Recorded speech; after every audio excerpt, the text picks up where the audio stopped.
1944. augusztus 23. Lagerheidenau, Zagubica fölött a hegyekben. Radnóti Miklós, 8. eklóban.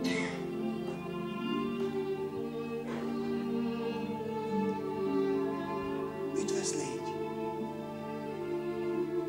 Jól bírod-e vad hegyi úton a járást? Szép öregember! Szárny emel éj, avagy üldöz az ellen? Szárny emel, indul a tűz, s a szemedből lobban a villám. Üdvözlégy, ak férfiú! Látom már, hogy a régi, nagyharagú próféták egyike vagy, de melyik mond? Hogy melyiké? Náhum vagyok. Elkós városa szült, és zengtem a szót Asszír Ninivé buja városa ellen, zengtem az isteni szót, a haragteli zsákja valék én. Ismerem ős dühödet, mert fennmaradott, amit írtál. Fennmaradott. De a bűn szaporább, mint annak előtte. És hogy mi a célja az Úrnak, senki sem tudja ma sem még, mert megmondta az Úr, hogy a bő folyamok kiapadnak, hogy megrodjan a Kármel, a Básán és a Libánon dísze lehervad, a hegy megrendül, a tűz elemészt majd mindent, s úgy is lő. Gyors nemzetek öldösik egymást, s mint Ninivé, úgy meztelenül le az emberi lélek. Mit használtak a szózatok, és a falánk fene sáskák zöld felhője mit ért? Hisz az ember az állatok alja. Falhoz verdesik itt is, amott is a pötty csecsemőket.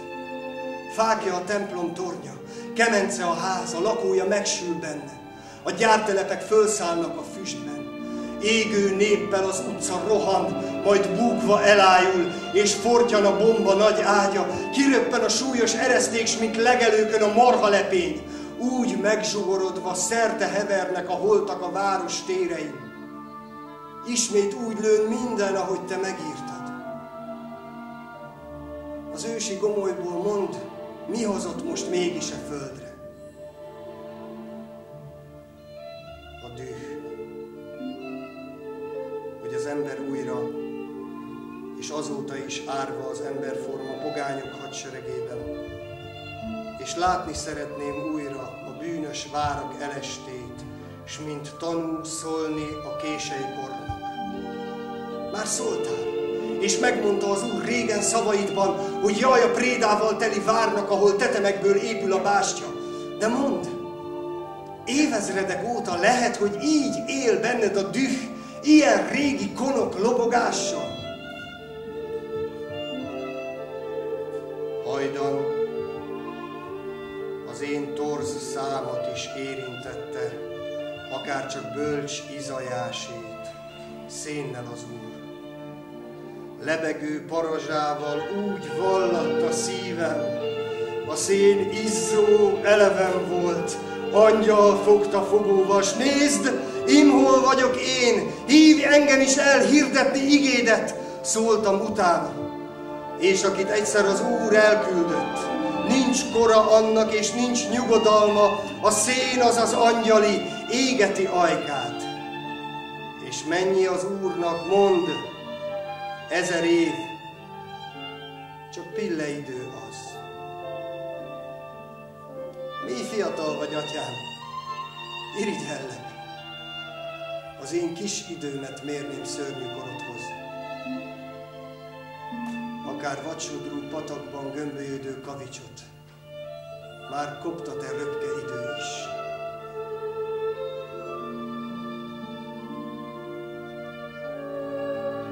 Csak hiszed.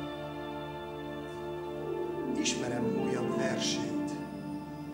Éltet a méreg, próféták s költők dühe, oly rokon, étek a népnek s innivaló. Élhetne belőle, ki élni akar, míg eljön az ország, amit ígértem az ifjú tanítvány rabbi, ki bétöltötte a törvényt és szavainkat. Jöjj hirdetni velem, hogy már közelít az az óra, már születőben az ország, hogy mi a célja az Úrnak kértén. Lásd, az az ország, útra kerül, gyere, gyűjtsük össze a népet, hozd feleséged és mes botokat már, vándornak jó társa a bot, nézd, add ide azt ott, az legyen ott az enyém, mert jobb szeretem a göcsörtös.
Adi Endre, az Úr érkezése.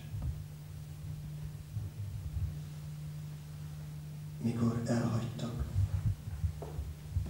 mikor a lelkem roskadozva vittem, csendesen és váratlanul